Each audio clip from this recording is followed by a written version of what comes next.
celebrating a proud history of musical excellence, bringing together the best players in the country, performing masterpieces for symphonic band that thrill the spirit and move the soul.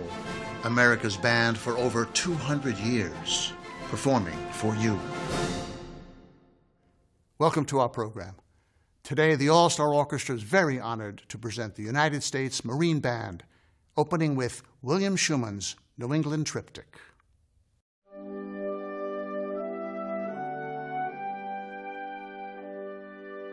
William Schuman, in his way, was among the most important composers in the middle of the 20th century. He was born in 1910 and was largely self-taught until he worked a little bit with Roy Harris, and then he became a teacher at Sarah Lawrence College for a number of years until he became the president of the Juilliard School in 1945.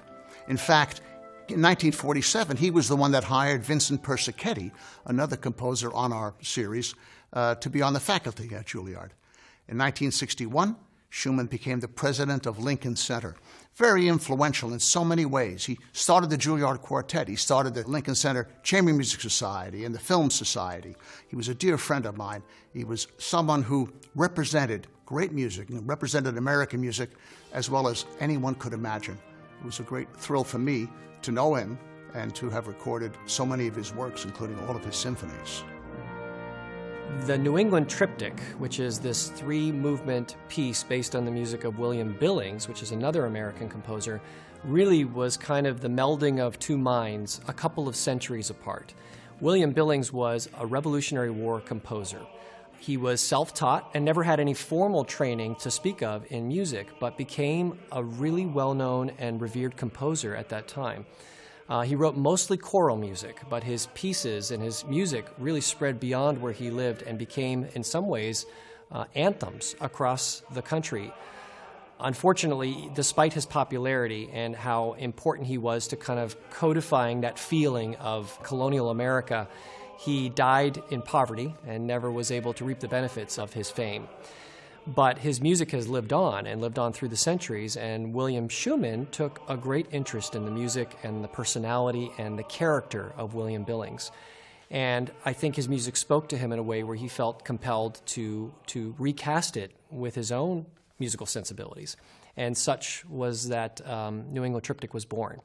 And so there are three movements to New England Triptych. The first movement is based on a Billings tune. It's called Be Glad Then America. Be Glad Then America, first movement of New England Triptych, starts out with a symphony solo, requiring only 3 pitches, but in that case, making as much music out of it is a real challenge for me.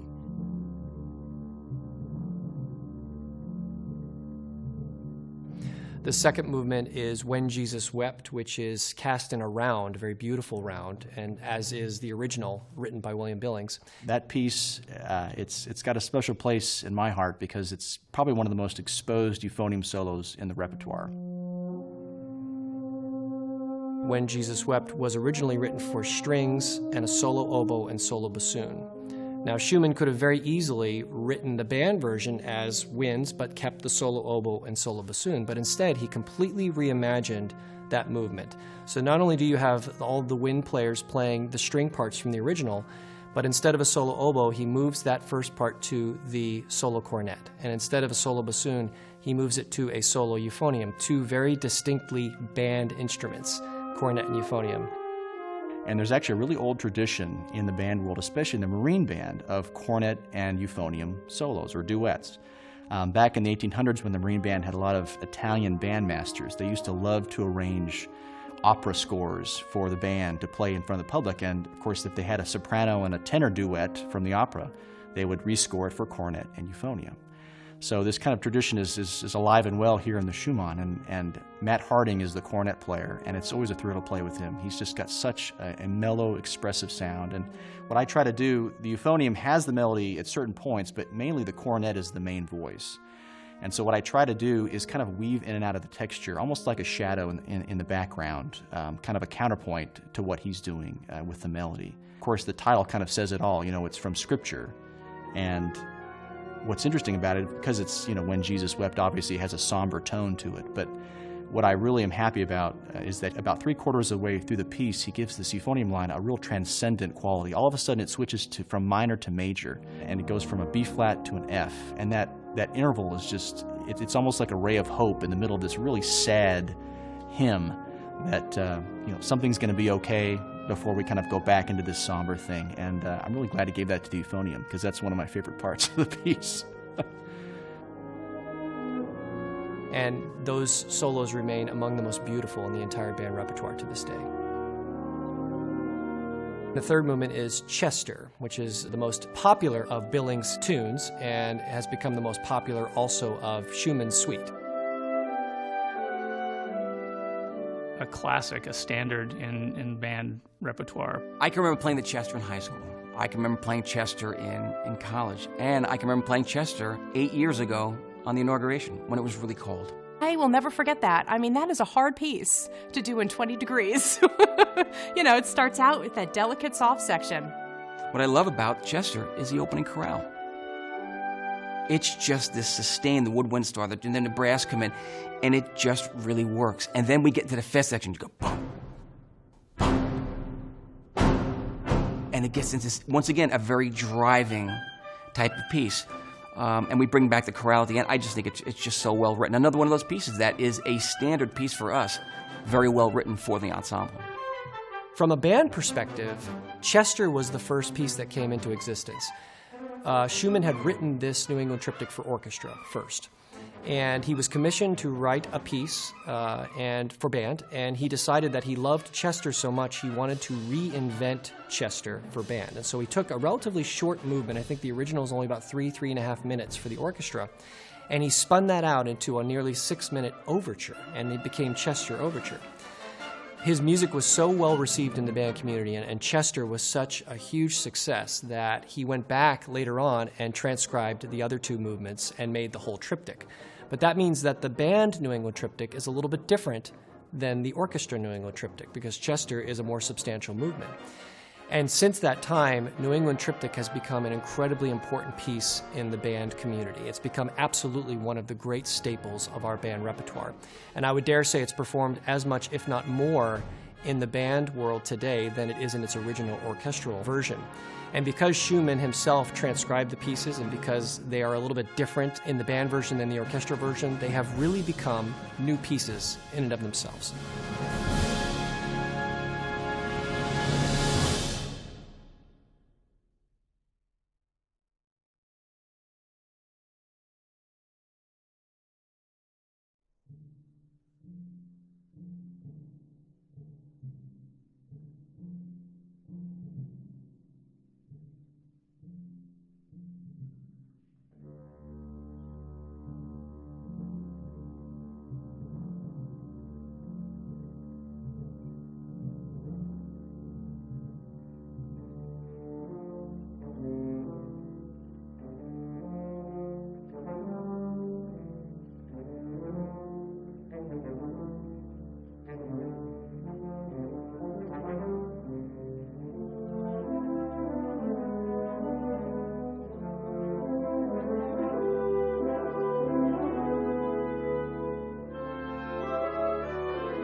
The Marine Band has a very unique mission, and that is to provide music for the President of the United States and the Commandant of the Marine Corps. The band was created in 1798 by an act of Congress, and that included a drum major, a fife major, and 32 pipers and drummers. In 1801, the band played what we think is the first inauguration that we've ever performed, which was for President Thomas Jefferson. And in Jefferson, the band actually found a musical friend. Jefferson was an avid musician himself, quite an accomplished violinist, and he took a liking to the band, as legend had it, and we think that he is the one who gave the Marine Band their moniker, the President's Own. The band kind of grew and got smaller over the course of the 19th century for the first half of the 19th century. But all of a sudden, things began to take a turn for the better when John Philip Sousa was appointed as the 17th director of the band in 1880. A lot of people don't realize that Sousa grew up right here on Capitol Hill. His father was a trombone player in the Marine Band, and he was actually enlisted as an apprentice musician when he was quite young. He had threatened his father with running away from home, and his dad, in order to prevent that, marched him over to the barracks the next morning and had him enlist as an apprentice musician in the band. So he was around the band from a very young age and wrote many of his most famous marches while he was the director of the Marine Band. Up until that point, the band was a little bit of a ragtag group of musicians. You know, they would perform as much as they could, they would perform whatever styles they could, but there wasn't as much discipline as I think the band exemplifies today. And Sousa really changed that. In addition to being an incredibly talented composer that we all know as really the innovator and master of the American march form, Sousa was also a really talented band leader. And when he came in to be the director in 1880, he was only 25 years old. He immediately saw an opportunity to turn the Marine Band into something very special. It had been around at this point for more than 80 years, but it hadn't yet attained that status as a really well-known concert band or musical ensemble. It had a local reputation, but Sousa had this vision that he would create an international reputation for the Marine Band. And so over the course of his 12 years as director, he whipped the musicians into shape. He changed the repertoire, changed the format of the concerts to be much more entertaining, brought in more sophisticated repertoire, orchestral transcriptions of music that people hadn't heard before in this country. And very quickly, the band started to get a reputation as a very fine concert band and concert ensemble. By the time he left the band in 1892 to forge his own civilian career and become a very famous bandmaster in his civilian life, the Marine Band had started to plant the seeds for being the internationally recognized ensemble that it is today.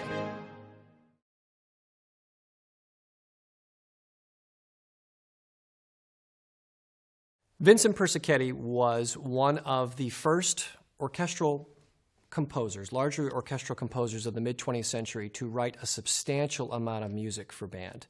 We have more than a dozen works by Persichetti that he wrote original pieces for band. Wonderful pieces in the repertoire. Almost all of them have entered the standard repertoire for bands. And this was unique because there weren't a lot of composers, even ones who had dabbled in writing a band piece or two. Not many at this time had dedicated themselves so fully to this medium. For Persichetti, it started with his divertimento for wind ensemble, for band. It was originally supposed to be an orchestral piece, but as Persichetti puts it, he started writing this piece and he got about halfway through the piece and he realized that he had no use for the strings. And so it became a band piece, and that started the ball rolling on him writing more and more band pieces. Vincent Persichetti was born in Philadelphia in 1915 and in fact spent his whole life living in that great city. And he taught at the Curtis Institute of Music, which is my alma mater. And so that school has a long history of relating to his works. And he also taught in New York. In 1947, William Schuman appointed him to the faculty at Juilliard, where he spent the next 40 years. For me, I was very lucky because I got to study with him as well. He was an inspiration to so many of us at Juilliard, and again, a great friend and a great composer. His Masquerade for band is, I think, one of his most brilliant pieces. The theme for the Masquerade was taken from his theory book. He wrote these little themes, these little musical orphans, as he called them, and one of them kept sticking with him. He couldn't get it out of his head. And so instead of trying to exercise it out of his head, he decided to make an entire piece out of it. So he took this little tiny snippet of a musical kernel and he spun it into a 12-minute piece for band, a set of variations that take kind of an atypical form. It's not your typical theme and variations where you have the theme and then they get more and more complex as they go. He kind of skips around a bit and creates musical personalities. In some of the variations, it's very difficult to hear the original theme. He's so clever in how he reorders the notes and how he flips things around. And in others, it's very obvious what the theme is. And there's just a very logical, wonderful flow to how the music goes from this opening theme all the way through this succession of variations and a very satisfying conclusion. He's the perennial band composer. He had a way of orchestrating for band that no one else has been able to replicate or even come close to. There's something I find satisfying about the way he scores things. His medium seems to separate the different choirs of the band. So he has the clarinets and the woodwinds, the brass, and of course the percussion, and he plays off those three sections throughout the piece in just absolutely interesting ways.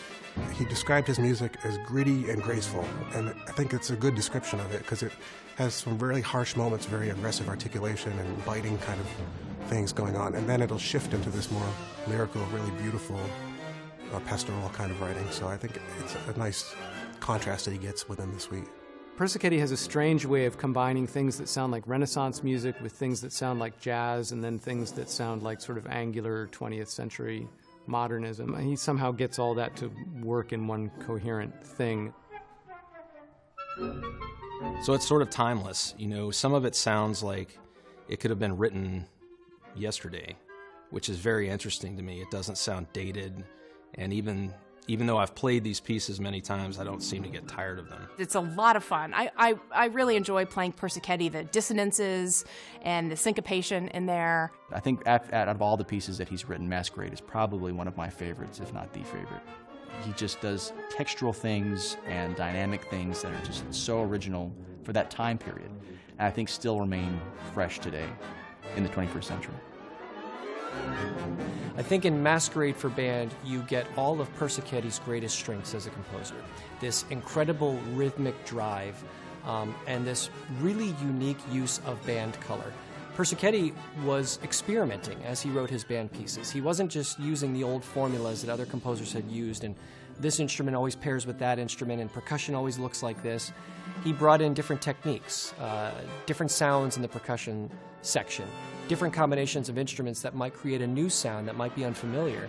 And I think a lot of credit should go to Persichetti for helping the band to grow its sonic palette, to find ways to sound different with every piece and not just sound the same over and over again in different music.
I tell people sometimes with the euphonium, not many people have heard of this instrument, though most have seen it.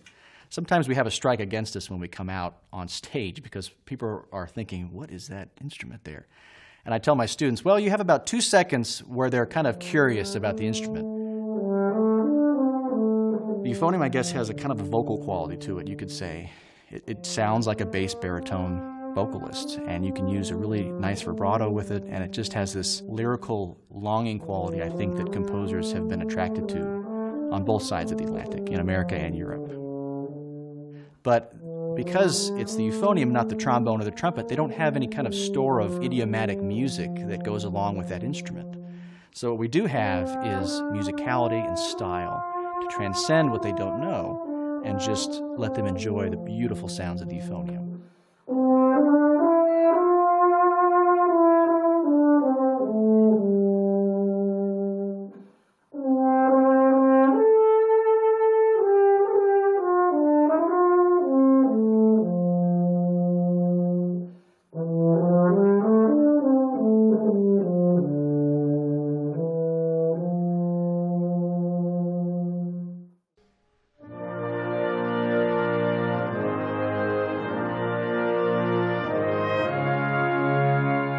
The uniforms that the Marine Band wears are unique.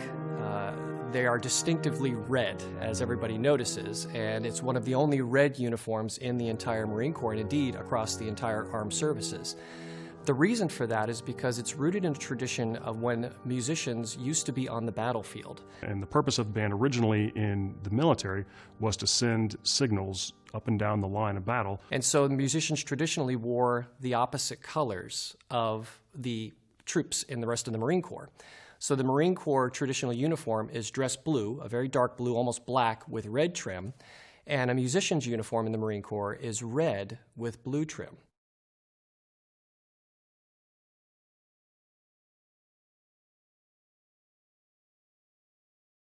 John Philip Sousa is, of course, almost solely responsible for perfecting the American march form. He wrote 136 marches during his distinguished career, and so many of them have become masterpieces of American music.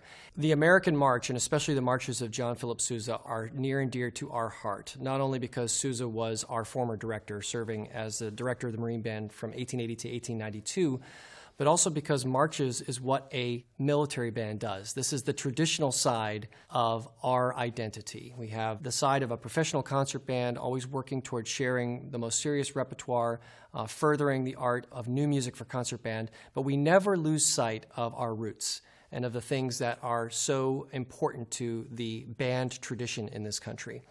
And the marches of John Philip Sousa are right at the center of that effort. Stars and Stripes Forever became our national march in 1987, signed by President Ronald Reagan. And I don't think there's a piece of music, perhaps in the entire world, that is more readily identifiable than the Stars and Stripes Forever. Not just in this country, but across the globe. And it has become so synonymous with American patriotism that there's nothing that really rivals it anywhere in the repertoire, to perhaps even include our own national anthem. We play the Stars and Stripes Forever hundreds and hundreds of times each year, and every time we play it, it's like a brand new march because people love it so much, and it's such a beautifully crafted march.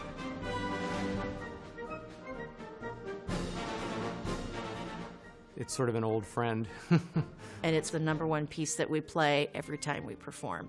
When you see the look in their eyes, especially when we stand up, I don't care if I've played it 500 times in that last week, it's like the first time you're playing it because you feed off that reaction of the crowd and you see the reaction of their faces. It's incredibly, it's exciting to play.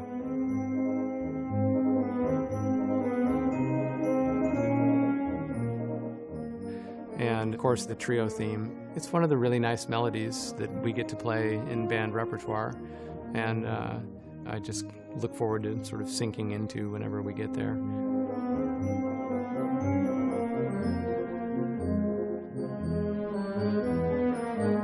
There is a very well-known excerpt from Stars and Stripes.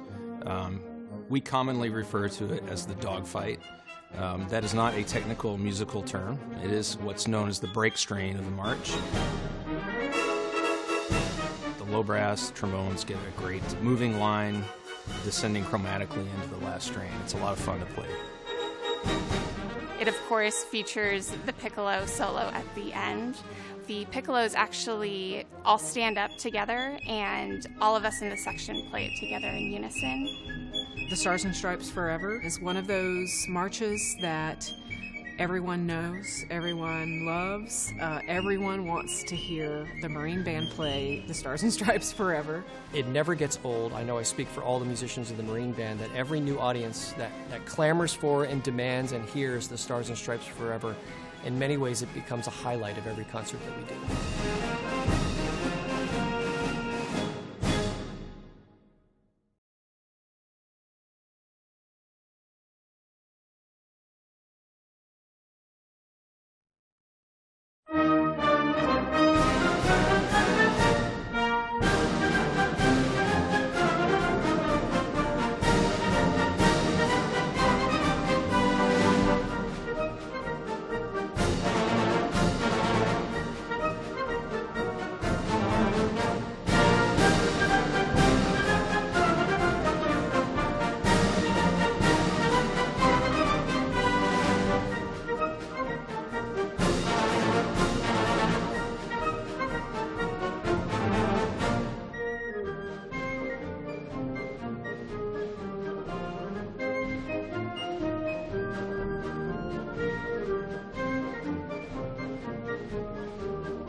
Thank you so much for being with us. We look forward to seeing you again next time.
This program was made possible with major support from the Charles and Lisa Simone Fund for Arts and Sciences, the M.J. Murdoch Trust, Dave Gannett, Agnes Gund, Alan Benaroya, Rebecca Benaroya, Marlis and Ralph Palumbo, Bruce and Jean McNay, Gerald Farley, Dr. Kenan Hollingsworth, Susan and Andy Hutchison, Bonnie McElveen Hunter, Charles and Benita Statiker, Betty Lou Triger. Additional funding provided by the Hearst Foundation, the Park Foundation, the Jerome L. Green Foundation, the Herman and Faye Sarkowski Charitable Foundation, Karen Brenner, Michelle Kang, Rear Admiral Herbert Bridge and Edie Hilliard, John and Bobby Bridge, Lana Sissel, Peter Gottsagen, Bernice and Sanford Grossman, Yoshi and Naomi Minagishi, Jody Schwartz, Gabriella Schwartz, Vivian Sirota, Michelle and Giuseppe Taroni.